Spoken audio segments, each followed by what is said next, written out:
सहना भवतु सहनौ भुनक्तु सह वीर्यङ्करवावहै तेजस्विनावधीतमस्तु मा विद्विषावहै ॐ शान्ति शान्ति शान्तिः. This is Shatashloki, verse number 42. जीवन्मुक्तिर्मुमुक्षोः प्रथमथ ततो मुक्तिरात्यन्तकी च तेभ्यासज्ञानयोगात् गुरुचरणकृपापाङ्गसङ्गेन लब्धात् अभ्यासोऽपि द्विधा स्यादधिकरणवशात् दैहिको मानसश्च शारीरस्त्वासनाद्यो ह्युपरितपरो ज्ञानयोगः पुरोक्तः. Having talked about in the last verse, having talked about the importance of the vision of the Upanishad. And what is the vision of the Upanishad? The vision of the Upanishad is that everything here, including this body mind sense complex, is pervaded by Ishvara, is pervaded by Bhagavan, and that Bhagavan is non-separate from you. That is what is the vision of the Upanishad. And so assimilating this vision of the Upanishad, there is a kind of a segue verse here in the form of the one that we just read, verse number 42, and that specifies a couple of things. It specifies that it has twofold purposes. That the first purpose is that this freedom or this understanding that one is non-separate from Ishvara has to be achieved right here in this body itself. That is the first thing. And achieving this through knowledge of the self is the only way. Why? Because that you are Ishvara is not something to be established, because it is a fact that is to be discovered. Rather, it is a fact to be discovered. It's not something to establish, because it's already established. And since one doesn't know that, then that is why one suffers, and that is why one has all kinds of complexes centered on the self, etc. And so those complexes have to go. And so therefore this Jivan Mukti is a reality, and is not something that this mukti is not something that necessitates the dropping of this body. That is the first thing that verse number 42 wants to drive home. Because no matter what, as we have seen in the previous verses, the penchant for some otherworldly experiences one cannot overcome. There's always some ranging on a continuum from mild curiosity to a total obsession of what I will gain after death. And and therefore what happens? This total obsession, after death what's going to happen? While living, one is as good as dead, because one is not participating in the life. One is not fulfilling the purpose for which one was born. There is neither karma yoga nor jnana yoga. Then one is wasting the life, because one is totally obsessed with moksha as a distant possibility after the dropping of this body. So here the first tatparya, the purport of this verse is to drive home the fact one more time, even though it has been talked about, that this self-discovery is something that is to be achieved here and now. It is not something that one has to wait for the dropping of the body. Like those elephant stories, elephant jokes. What are they? How did the elephant climb up a tree? Then what is the answer? It sits on a seed and waits for it to grow. Okay, then this is what you tell children. Then how, once it's up on the tree, how does it get down from the tree? It sits on a leaf and waits for autumn to come. Then slowly it will come down with a leaf. So it's this idea of freedom. Freedom is a notion, first of all, and the notion of freedom has to be brought in, partly because bondage itself is a notion, and bondage and freedom go together. They are the antithesis of each other. And for the one who says, I am bound, oh Guru, save me, trahimam pahimam, protect me, then we have to bring in the notion of what? The freedom. Moksha is already you. So why do we have to talk? Why are we obsessed about talking about moksha?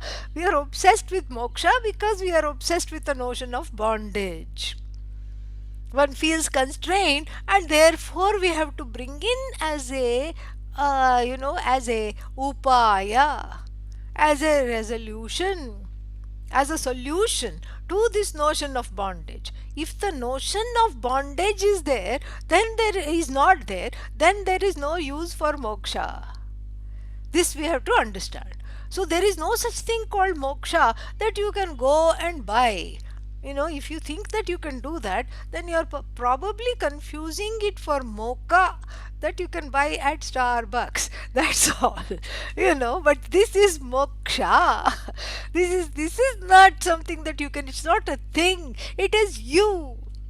And it's a swata siddha vastu, it's already there.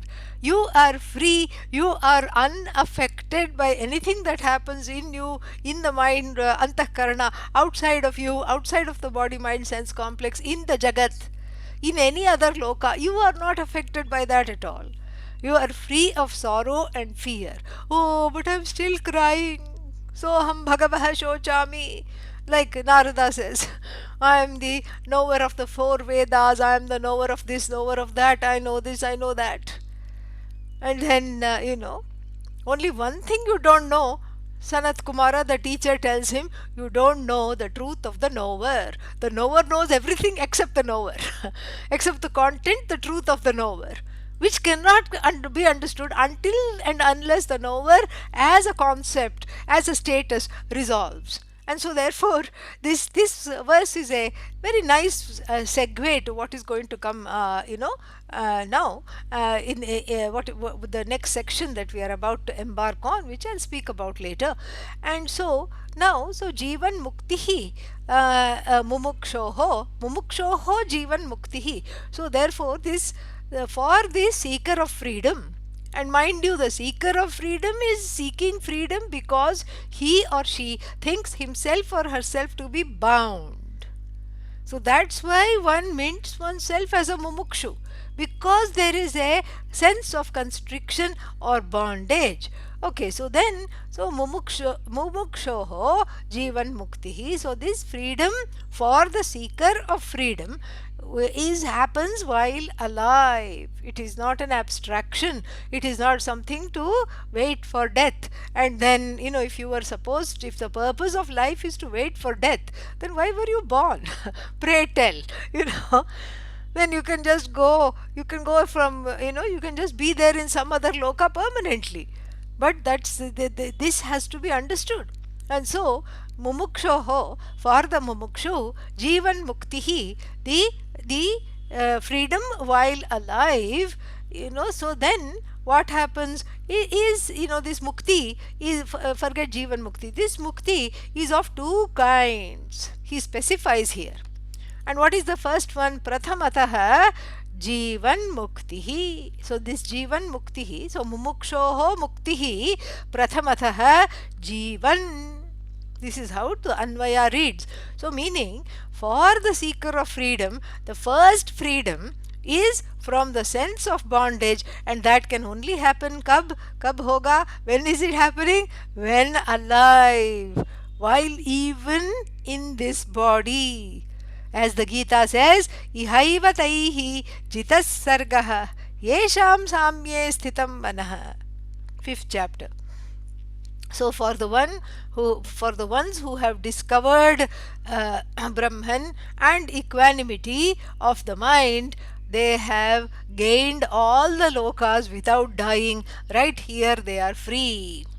And then, so Prathamam Atha, now, so the Mukti, first of all, for the Mumukshu is of two kinds. First Mukti is from the notion that I am small, from the notion that one is bound, from the notion that the world has an effect on me, and from the notion that everything in the universe has the power to trouble me, starting with my own mind, starting with my past, starting with the whatever is going to come later on, the anxiety connected to the future. All this has the power to the power to affect me. The freedom from all those beliefs and notions is called Jivan Mukti, and that freedom cannot happen unless one dismisses one's identity as good, as bound to this body, as conditioned by this body mind sense complex. Conditioned is okay, but we have to add an as though. So one identifies with this body, the mind and the senses, and therefore comes, suffers from the misapprehension that I am only this much. So first, through the knowledge, what happens? Jivan muktihi syat. So while living, the person is freed from the notion that one is small, that one is finite, that one is limited, that one is a useless person, that one is connected to all these other burdens and people and all kinds of things. All kinds of notions are gone. These notions that do not belong, the notions that are antithetical to the truth of the self unfolded by the Upanishad, are dismissed by self knowledge, and that is what Jivan Muktihi, Mumukshoho Jivan Muktihi. So the Mumukshoho Muktihi Prathamam Atha Jivan. So Jivan, present participle, Jivat. So while living only it is to be accomplished. That's why the word, the present participle is used. Right now, right here. It's not an abstraction, even so the grammar has been used very carefully here. So then, tataha, then after that, later, muktihi atyantiki cha. Then there is one more mukti from the so-called what is that, connection to the body mind sense complex. So the person becomes mukta while alive, and then at some point the body, the mind, etc., follow the laws of Bhagavan, and they dissipate. The mind goes. Before the body goes, sometimes the mind goes, and then the senses, tejaha jarayanti. Tejaha jarayanti means they become old. The sharpness of the eyes go, and then you put on glasses and they become thicker and thicker and thicker, and before long you have a pair of magnifying glasses mounted on your nose, and in order to be able to see even an elephant in the room, literally. And then, so then we have that, and then what else, the hearing goes. Did you have your breakfast? What? Did you have your breakfast? What? Did you have your breakfast? Yeah, these days I'm not so fast. No, not fast. Breakfast. Well, then the person gives up. That's what it is. So then the eyes go, ears go, everything goes. The Shastra says that the tongue is the last to go. So when the person's refuses food, Brihadaranyaka Upanishad says they must be very close to going to Bhagavan because the taste buds are finally gone. Taste buds are gone. Taste buds don't go so easily. They are extremely stubborn. Yeah, I still remember there was one when I was a child. There was some great grandmother bedridden for many years. and was hardly able to do anything. And then I had gone with some elders to see her, and then she caught hold of somebody that was there. Maybe she caught hold of the grandmother, I don't remember.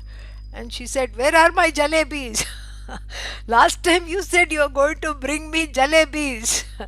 Where are my jalebis?" And of course, she was on dialysis, she was diabetic, she was all kinds of problems. Jalebi was the last thing she should be getting. Jalebi, for the ones who are uninitiated, is a Indian donut, made in a kind of a sweet, fried thing. So, and then it's dipped into sugar syrup, and then it is, and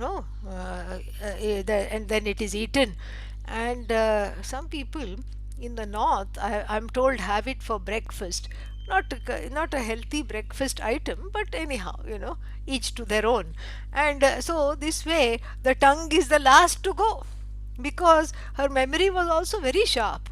Because the last time that apparently this lady had gone to see her, had just said, promised her jalebi, and then just slipped out of the room and not gone back.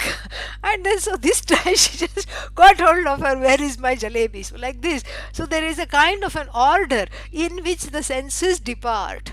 The tongue is the last to depart, because after all you need to eat. And then and sometimes the tongue, which has the double duty of being the Gyanendriya and Karmendriya, it's an organ of sense organ and an organ of action combined. So then it is also there ready to lash out at anybody. So then like this, the senses depart, then the mind departs, then the thought processes and all get jumbled up, then the sense of time departs, because the person doesn't know whether it's morning or night, whether it is evening or whether it is lunchtime, daytime, no difference it makes. And then the sense of space departs, because they don't know where they are. They are also confused about where they are. So then time and space depart, and after that, what departs? The body itself departs. The heart will stop beating, and then, or the brain will die, and then the person is has dropped the body. So this happens to everybody without exception at some point or in life or the other. This is a course that is described very nicely in the in the I think in the fifth Brahmana of the Brihadaranyaka Upanishad. All the processes are very interestingly described. Now that's not the point. The point is, for the Jivan Mukta also these processes happen. The Jivan Mukta is not free of the death of the body. This is where a number of mistakes can be made, especially with regard to all this new age nonsense. I am as good as God, that means what? I'm immortal. And then they say, okay, how come I died? How come this person died? Well, immortality has nothing to do with the death of the body. This is something that has to be properly assimilated. So the body follows the laws of Bhagavan. There are natural laws, and that law is encapsulated and very well in the second chapter of the Bhagavad Gita, which says, "Jatasya hi dhruvo mrityuhu dhruvam janma mritasya cha." And this is apariharya. Apariharya means there is one fact that cannot be changed, that cannot be altered. What is that? Jatasya hi, for the one that is born, indeed, dhruvam is certain. What? Death. And then for the one that has departed this world without understanding the truth of the self, dhruvam janma mritasya cha. So for them, rebirth is also a fact, a reality. And this cannot be tampered with, because this is Ishvara Srishti. You can have some Jiva Srishti in the sense of your own creation, believing that the body is infinite. You can believe that, but that doesn't change the fact that the body is finite. Because the Jiva Srishti is also happening within the backdrop of Ishvara Srishti. When you take up Jiva Srishti and Ishvara Srishti Baliyan, it will prevail. It is of course stronger because it is Bhagavan's creation. Who are you? You can at the best create some confusion, that's all. And and that one does very well. What can you create other than a lot of confusion and some pandemonium and some cacophony? That's all you can create. So the Jiva Srishti is also unfolding within Ishvara Srishti. That we forget. And so here the Ishvara Srishti prevails, and the Ishvara Srishti is always Samanya, meaning it does not make a distinction. There are no exceptions. That's why it's called a law. It is there, it is uniform.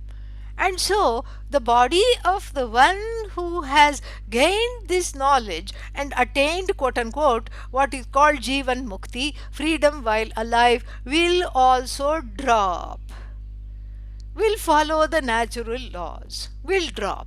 And then the droppage of the body of the Jivan Mukta then is called, then it's that Mukti from the body, the quote unquote Mukti from the body is called Videha Mukti. So this is what is being talked about. So first there is something called Jivan Mukti, which we have described at length. That is gained when one gives up the notions that one is finite, that one is affected and tangled by all the things in the jagat, that one is subject to samsara, sorrow and fear. All these notions, when they are given up, and when the fact that this Atma is myself alone, I'm more than this body, I'm more than this, the mind and the senses combined. I am this Brahman, I am Atma, which is Brahman, which is equated to the cause of the universe. When I, the Ahankara here, takes on that identity, unfolded by the Shastra, and identifies itself as free of everything while even living in this universe, this is called Jivan Mukti. And then the body will do what it does, the mind will do what it does, and then at some point all these drop. So the dropping of the body mind sense complex is now called Videha Mukti. And this is an as though mukti. It is not that, freedom is of two kinds. One is while alive you get half of the freedom, and then after death you get the other half. No, because this is a knowledge. This is which is partless. It doesn't have any kind of any kind of stages, parts, and pieces. It's the whole. While living, the person, the jnani, was the whole, and then the body just dies and the person continues to be whole, and there is no need to come back. That no need to come back, because what happens to the sukshma sharira, no need to come back is important, because there is no agenda to be fulfilled. No bucket list like I have to do this before I die. No other list, next life I want this, next life I want that, I want to be born here, I want to be born there. No unresolved there aren't any unresolved desires, wishes include, I want to get back on this one, this one has hurt me, that one has taken something from me, and the third one has been unjust to me, so I have to settle scores. No scores to settle. So the body drops, and then the sukshma sharira is the subtle body, which is the which provides the fuel for the next birth, because it is housing all the raga dveshas free without charging excess baggage. It is keeping on housing all the raga dveshas, and then oh, I have an extra carry on, bring it on. Last minute, oh, I have this, okay, bring it on. No charge. And so the plane of the sukshma sharira, pun intended, flies away, and then what? goes to different lokas based on the punya and papa, and then in one place says aha aha, in another place goes and says ow ow ow. So it's like a little, what should I say, it's a flight to nowhere. There is such a thing these days in the pandemic ridden world that we live in, which seems unending. Vaccine or not, you have to keep on wearing the mask, until you get videha mukti. This is what, this is what the whole thing is. And so and so then, in this pandemic ridden thing, people are the wanderlust of people is not gone. And so what? So now the airlines are also, all the planes are gathering rust and dust, sitting on the tarmac for 1 year. They are not going anywhere.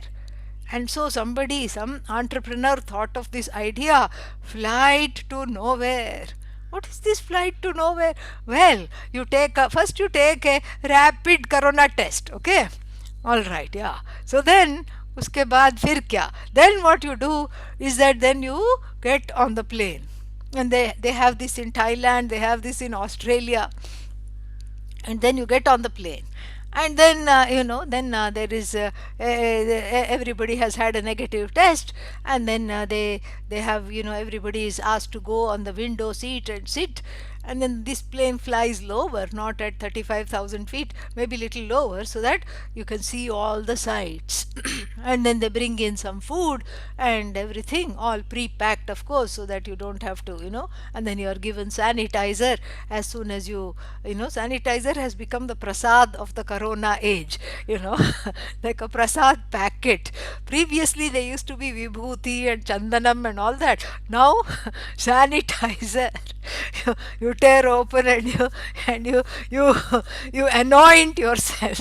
Maybe you make 3 stripes with that also, who knows. And then and then what happens? And then you get on this plane, and then it goes nowhere. If you get on in Sydney, it will come back after 5 hours back to Sydney. तो ये 5 hours में क्या होता है? What happens in these 5 hours? You just go around and you see one mountain on the left and you see one river on the right, and you have the feeling that you are free and you are flying. And then they give you something to eat, and then you eat that, and then it's time to land. And that's why, very appropriately, and in a bid for honest marketing, they have termed these as flights to nowhere. That, my friends, is exactly the Sukshma Sharira, flight to nowhere. Goes around, enjoys the sights and sounds. And sometimes if you have a bad seatmate, it's like a little papa, you enjoy, you go and complain in another loka, and then what? And then you come back back to back to square one. आ गया वापस, came back unchanged, fully came back. So this is the Sukshma Sharira. This exactly in the corona times. What an example, really. It's just like a flight to nowhere, and then you come back. But for the jnani, the Sukshma Sharira, the desire to go anywhere and the fuel in the form of ragadveshas is not there. The Sthula Sharira, the gross body, resolves at the time of death, goes back to the 5 elements, and everybody sees it. It is either put under the ground 6 feet, or it is burnt on the pyre. So it is left for everybody to see that it joins the 5 elements, the gross 5 elements. Now the subtle body joins the 5 subtle elements. And then, since there is no fuel in the form of desires, which is, and in the form of self-ignorance, that one doesn't know the truth of oneself, which is which comprises the Karana Sharira, there is no need to come back. That is what is called Videha Mukti, that not coming back. That is Videha Mukti. So then this Videha Mukti is very beautiful here. So then it is an as though Mukti. Because even for the jnani, who might have been very sick before he or she passed away, and we saw that in the life of our Pujya Swamiji, we saw how how compromised his body was, he still didn't regard it as a burden. He still didn't regard it as a burden. And so this is what the whole thing is. He just underwent amazing amounts of difficulties, often spurred by the decisions of well-meaning devotees, well-meaning students and devotees, who said, no, no, no, you have to come here, no, no, no, you have to take one more dialysis because somebody is coming, no, no, no, you have to do this. And so one day I asked him, I said, why are you putting up with all this? How are you putting up with all this? And he just explained to me so patiently. He said, you see, my body has become public property. My body is no longer my body. And he just said it as a matter of fact. There was no regret there was no sorrow there. He just said it. And then there was a ghost of a smile on his lips. He said, but I have to encounter all the pain. I have to experience the pain, but they think it is their body. They make the decisions, but I have to undergo the discomfort and the pain. And, really, so appropriately said. So then, even with a jnani like this, we saw him, as though suffering, but it was not really suffering because there is no identification with the body, and there is no identification with the mind, and so the dropping of the body is not really a mukti because the person was mukta. Then why is it called videha mukti? Because there is, the mukti means there is no coming back. That is the mukti here. So then this mukti is of two kinds. First is the freedom gained while alive. The first line says, then atyantiki mukti, the mukti which has no end, meaning after death there is no coming back.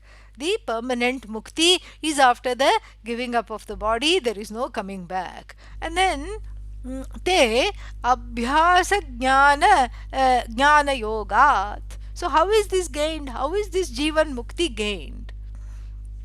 So and then there is a formula given here. ते अभ्यास योगात ज्ञान योगात च. Yoga here is a lifestyle. Abhyasa yogat. Abhyasa yogat is a term that comes in the Bhagavad Gita. Abhyasa here means repetition. Not here. Abhyasa generally means repetition. Here, Abhyasa yoga means karma yogat. Karma yoga vashat. So first is karma yoga. So how do you gain jivan mukti? Karma yoga becomes an indirect sadhana for the gain of atma jnanam, and so there is an auxiliary practice so that one gains preparation for this knowledge. What does that entail?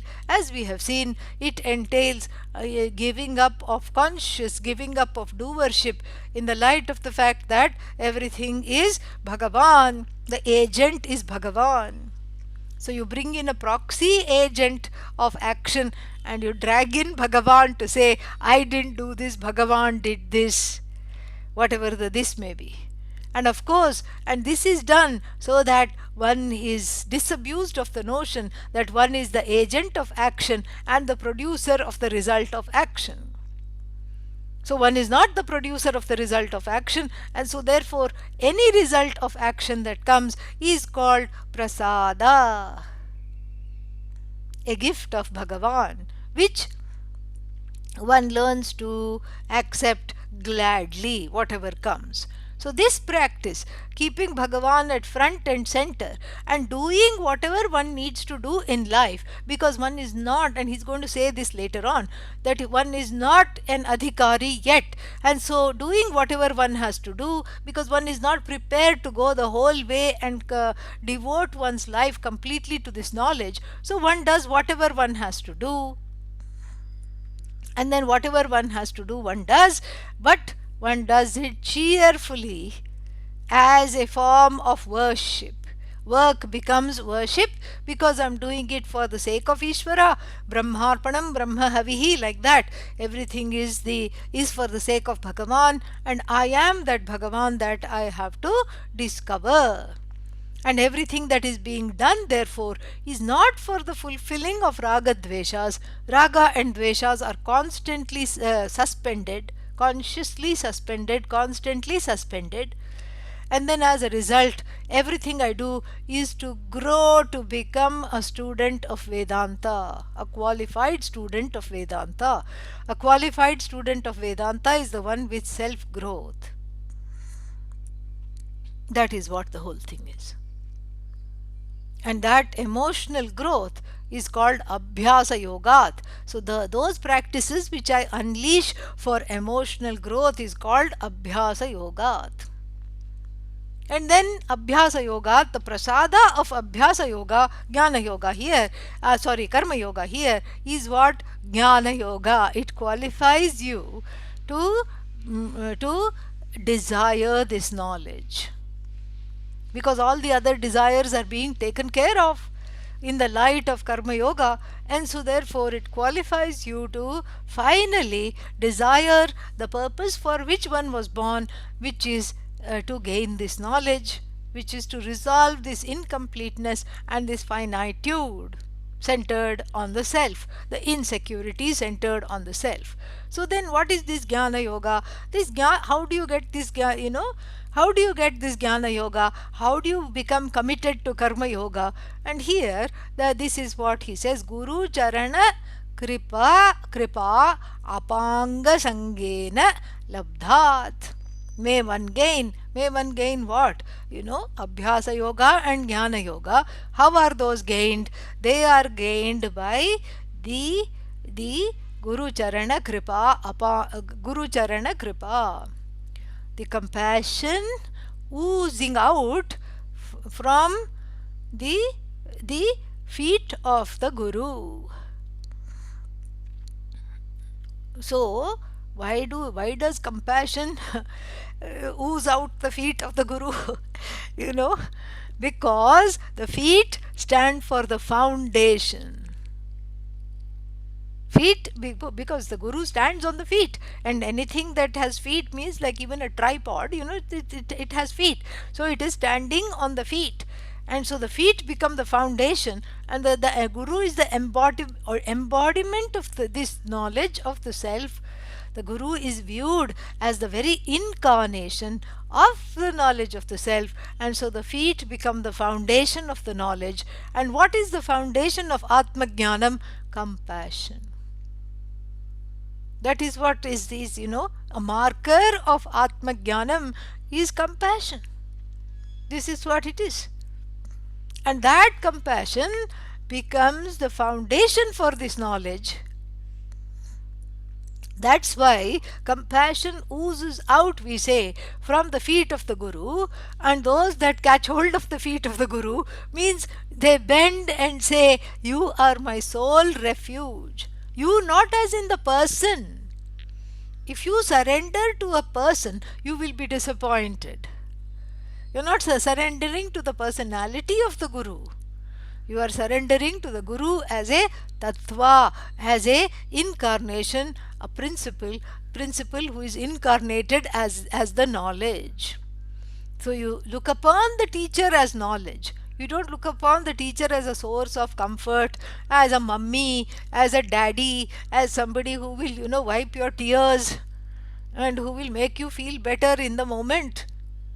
That is the inner child wanting its mommy. That's a different thing. Or daddy. That's a different thing. Here, this is not what is talked about. The teacher's job is just to teach, not to take care of your emotional problems. For the emotional problems, there is karma yoga, and if that doesn't work, there is therapy. Okay? Yeah. So, but then we have heard Vedanta resolves sorrow, which is an emotional problem. Yes, it does. But even, just like every other paradox in Vedanta, one has to have some relative cheerfulness even to be able to overcome the backdrop of sorrow, which is due to Atma Ajnanam. And to gain that attitude of relative acceptance and cheerfulness, this karma yoga is advised. And if that doesn't work, you have to start at the basics, you have to start at the beginning, find a therapist. That's what it is. You have to process all these needs, because otherwise one comes to the guru very conflicted and not really available for the knowledge. One wants the teacher to be a babysitter of your inner broods, of all these unresolved pains and sorrows. That is not the teacher's job. That is not the And the teacher is neither the therapist nor the babysitter nor the mummy or the daddy you always wanted but never had. The teacher simply oozes compassion, in the sense that the compassion is what leads the teacher to teach. Without compassion, Adi Shankara would not have taught us, and without compassion, he would not have written 11 bhashyas. How 11 for the Upanishads? We thought he wrote only 10, but Kena Upanishad has two bhashyas. So therefore, without compassion, he would not have written 11 bhashyas. Without compassion, he would not have written Brahma Sutras, Brahma Sutra Bhashya. And then without compassion, he would not have written so many shlokas to instill devotion in the people. Without compassion, he would not have taught the Panchayatana Puja. Without compassion, he would not have gone from Kashmir to Kanyakumari and established various temples and righted those temples, and the practice streamlined the practices in various temples, so that when people go, they are actually, those places are source of blessing, where the bhakti multiplies. Without this, is all takes a lot of compassion. He didn't need to do anything. He didn't gain anything out of this. This was all done for us in the parampara. He taught teachers, he taught to people karma yoga, he taught the masses, he taught how to worship, he taught devotion, and all this. This is all because people like Adi Shankara, our Pujya Swamiji, were fountains of compassion. And that fountain of compassion means that they help the people, but not dysfunctionally. The Guru's primary help for the people is through teaching and making this knowledge available far and wide. Then why temples? Because indirectly, through karma yoga, etc., the person qualifies for this teaching. And so karma yoga includes bhakti, and because of this bhakti alone, the person comes to the knowledge. Therefore the temples, everything becomes very important, the teaching of the devotion, etc. So the Guru Charana Kripa, so the Guru Charana, that the foundation of the very foundation of what this teacher means and what this teacher is what? Is nothing but a fountain of knowledge, and the knowledge is based on compassion, and the teaching is also that that compassion alone is what is taught, and then that is the truth of the self. That is what emerges after all the other notions of are dismissed. So then this abhyasa jnana yoga we have seen, guru charana kripa, and then one more thing, apanga sangha. Sangha, association with, contact with, sangena. Association with, contact with what? Apanga. Apanga doesn't mean lame, okay? Yeah, here it means the glance. Apanga sangha means eye contact. Eye contact with the teacher. Eye contact, pun intended, okay? Yeah, so there is a contact of the I, the self, through eye contact, because the I in the teacher and the I in the student is the same I, and that is what is the point of this contact. That's why it's called eye contact, pun intended. Apanga sangha, apanga sangena, through this eye contact, because the eyes, are somebody said, are the windows to the soul. And meaning the eyes the expression in the teacher's eyes is a blessing. Because what does the teacher want? The teacher wants what you want. And if you go to the teacher and say, give me a lollipop, the teacher will say, okay, no problem. May Bhagavan give you a lollipop. you know, have fun. And the lollipop is actually the inner child asking something, some security to keep on sucking, pacifier, lollipop. These are all things that the child is asking. The adult will always ask, teach me this knowledge. But even if the person goes and says, give me the lollipop, the teacher doesn't have any agenda for you. The teacher doesn't say, you know what, this you should not be asking for lollipop, what is wrong with you, ask for the atma ajnanam to go, and this is what you should not. The teacher doesn't have. The teacher says, okay, fine, tathastu, no problem, so be it, tathastu, so be it. Because the teacher doesn't have any agenda to manipulate you or your desires. Because the teacher is not even manipulating his or her own desires. Why will they manipulate your desires? Not at all an issue. Then what? Then what happens? So here the teacher is just being in the flow. And since the teacher doesn't want anything in particular for themselves, then what happens is when they are, when they say tathastu, then something which is very interesting happens. Because when they don't want anything, then if your prarabdha permits you to have a lollipop, lo and behold, that day itself you will get a lollipop. So the blockages between you and lollipop are dissipated by the glance, the compassionate glance of the Guru in the form of a prayer. The glance of the Guru is compassionate because it's in the form of a prayer, because the teacher doesn't want anything for themselves, so they become Satya Sankalpa, a medium for you to gain whatever you desire. Leading to the Upanishadic statement, Atmagyam hi archayet bhutikamaha. Bhutikamaha means people who want lollipops, meaning all kinds of various things. May there be this for me, may there be that for me, all the items in the universe, all the finite things in the universe. Where else will you go? Please go to a jnani. But I don't want jnanam, I don't want self-knowledge, I just want my family to be okay, I want to be okay, I want money, I want fame, I want name, I want lollipops, many lollipops, not just one. एक से काम नहीं चलेगा. I want many lollipops. And then the Upanishad says, still go to a jnani. But I'm telling you, I don't want Atma Jnanam. I just want some miracle, and my everyday samsaric life should be changed. I need to come out of the ocean of samsara, glub, glub, glub, take a few breaths. That's what I want. And the Upanishad still says, go to the Atma Jnani. Arey, Atmajnani is going to give Atmajnanam. I have already told you I don't want that. Why? Why are you sending me there? Because the Atmajnani is not an ordinary person. He's not an ordinary jiva. In fact, the Atmajnani is Ishvara. And so it's like going to the Atmajnani to get your desires fulfilled is like going to Ishvara, is like going to a temple and saying, please give me this, same thing.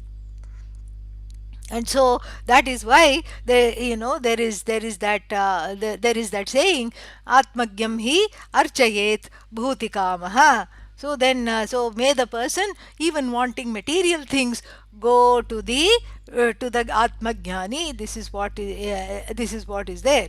And then, that is the kindness of the glance. Guru Kripa, Guru Charana Kripa, and then Apanga Sangha. Apanga Sangha means that eye contact. That eye contact is, even with friends and people that you love, you make eye contact, and that's very meaningful because you see the love they have for you reflected in their glance. And that is a blessing. If you are able to see it, it's wonderful. Enjoy it.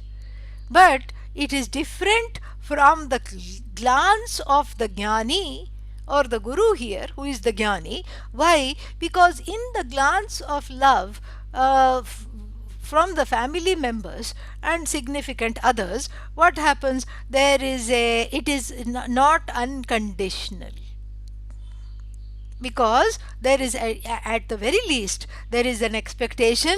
What is the expectation? They will also look at me the same way. Today it is your turn because you're feeling a little down, so let me look at you with lot of love. But tomorrow, if I'm having a bad day, you are supposed to be there for me. And that is what. So all connections in life are contractual, whether that contract is stated or not.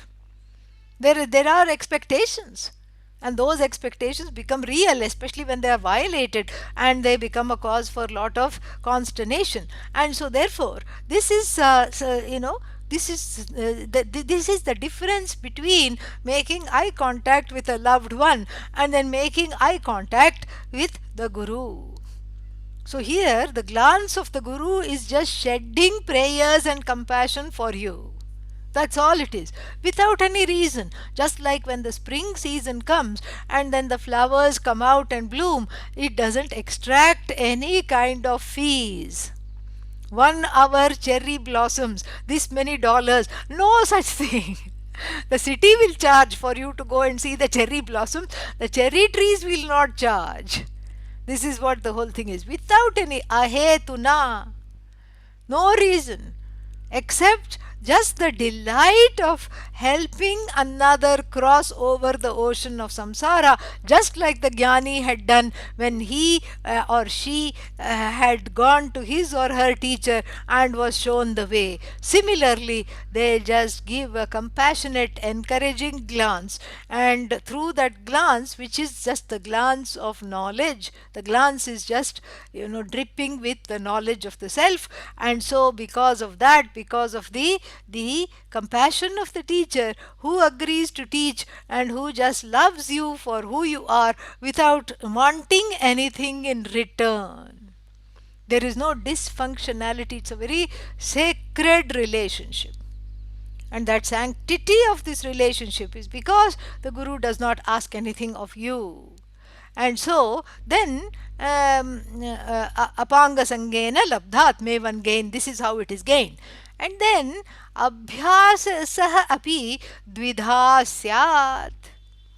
So in the previous line it was talked about as abhyasa jnana yogat. Abhyasa yoga and jnana yoga. Now he takes up this abhyasa. What is this abhyasa? He says, I have already explained it as karma yoga, because the same expression abhyasa yogena it comes in Bhagavad Gita to refer to karma yoga. So there is that precedent is there. Now he looks at Abhyasa Yoga slightly differently. What does he do? He first of all divides it into two. Abhyasaha api, we have to add yoga there. Abhyasa yogaha api dvidha syat. This can be further divided into two.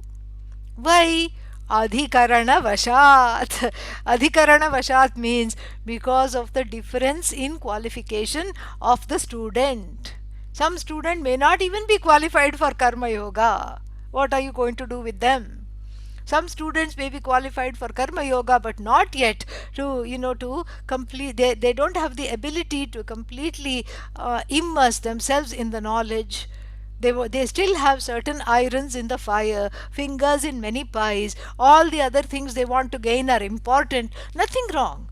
But but keep on using the fulfillment of the desires through dharma as a way of self growth.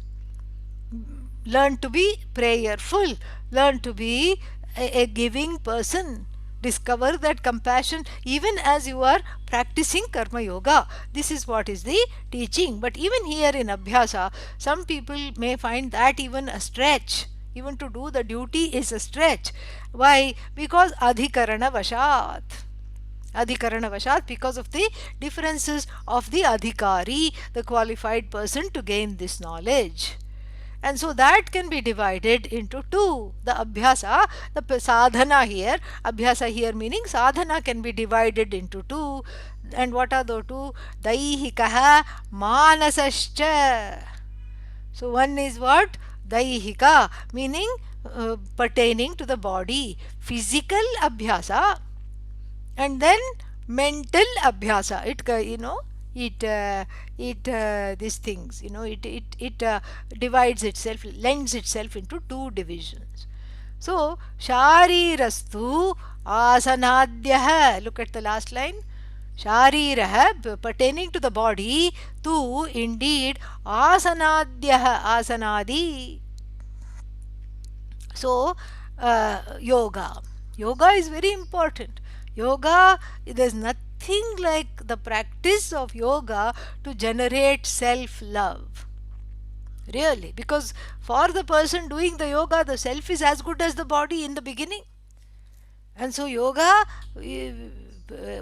prospers self love. One is able to be in the present, and then it's very difficult to get distracted when the hamstrings are singing loudly. you know in uttanasana is a forward bend, and then till then you did not even know you had such things called hamstrings. Okay, and then you just forward bend, and the yoga video that you are following, that teacher seems to have just gone away, because they are not saying come out of it, they are keeping you in it. And then and they just keep saying, once in a while they say breathe. What's going to happen if I breathe? It's going to pain more. What are you talking about? But then you still breathe, and you find surprisingly, aha, there is an easing. I'm able to go deeper. And that going deeper is not into the hamstring, going deeper into the recesses of the antahkarana, into yourself, where that insecurity generated by the hamstring tightness and pain resolves to a certain acceptance within. And the dvesha of wanting to get out of this posture for the moment is sucking a lollipop and is happy, sits down, is suspended. Same thing with pranayama, especially this anuloma viloma pranayama, this alternate nostril breathing. Traditionally how it's done, you breathe for 4 counts. 1, 2, 3, 4. Okay, and then the same pace with which you do 1, 2, 3, 4, you hold the breath for 16 counts. Like, for example, you cannot just say 1, 2, 3, 4 breathing, and then while holding you cannot say 1, 2, 3, 4, 5, 6, 7, 8, 9, 10, 11, 12, 13, 14, 15, 16. You cannot do that. You have to still do 1, 2, 3, 4, etc. And then out of the other nostril you breathe out to the count of 8, then breathe in again to the count of 4. This is, you just, since one thinks that one is dependent on prana, after one round of this one feels like running away. But then you have something, now there is pandemic, you can't do much either. And then you have a big Madhya Pradesh. After working and eating at home, Madhya Pradesh means middle region, and then after eating at home and working at home, and then working at home, you have to take breaks from the computer. What break will you take? The break is through swaha break, that's all. And then and then you have to do the yoga, you have to do the pranayama, and then you continue. And then again there is a kind of an easing. All this is preparation for Atmajnanam. I can remain without breathing. This is an accomplishment. Physically it's an accomplishment, and then mentally there is self growth, because you get to the place of witnessing the breath rather than identifying with the breath. Same thing with yoga. Down dog, you see the roadside dog doing it so easily. Yeah, and you say, "Arey, hey, dog asana, down dog," Adho Mukha Shwanasana, down dog, literally downward facing dog. And then you say, doggone it, why is it so hard? The dog does it every day so easily. And here not only the hamstrings are singing, the biceps, the triceps, everything, and the calf muscles are screaming, and everything. You just want to run away, you just want to go to dead body pose immediately. Shavasana, you want to go from there. but Shavasana is half an hour away in the yoga video that you are following. Okay, Shavasana is still half an hour away, and then you somehow plod, and then after that you say, "Oh, I was able to remain for 1 minute. Fantastic! I was able to remain for 1.5 minutes." So there is a sense of self love and accomplishment. So, for those that cannot even do karma yoga, for the uninitiated, for the ones who are distracted and unable to focus the mind, yoga is wonderful. And that same yoga becomes more and more of an evolved practice. But in the beginning, Sharirah, so Sharirah practice, Sharirastu asanadhyah, so asana adi padat, pranayama, asana, and even upasana, a little meditation, the chanting of one or two, three ohms that they do at the end. All this is a kind of a package deal enabled, that enables self growth. And then what? He uparita aparaha. And then aparaha, the mental practice is what? Giving up everything. Uparati. Yeah. So from the physical, you go to the mental. First, you give up the desire to wanting to get out of this pose before it is time, and then you give up the notion that I am a desiring person. The ultimate uparati is tyaga, vairagya, and then that vairagya is jnana yoga puroktaha. It leads you to jnana yoga. Puroktaha means that which was specified in line number 2, which I have already talked about, says the author. Little more we have to see. We'll clean this up next time and go to verse number 43, which is really wonderful. All right. ॐ पूर्णमदः पूर्णमिदं पूर्णात् पूर्णमुदच्यते पूर्णस्य पूर्णमादाय पूर्णमेवावशिष्यते ॐ शान्तिः शान्तिः शान्तिः हरिः ॐ श्रीगुरुभ्यो नमः हरिः ॐ. Thank you.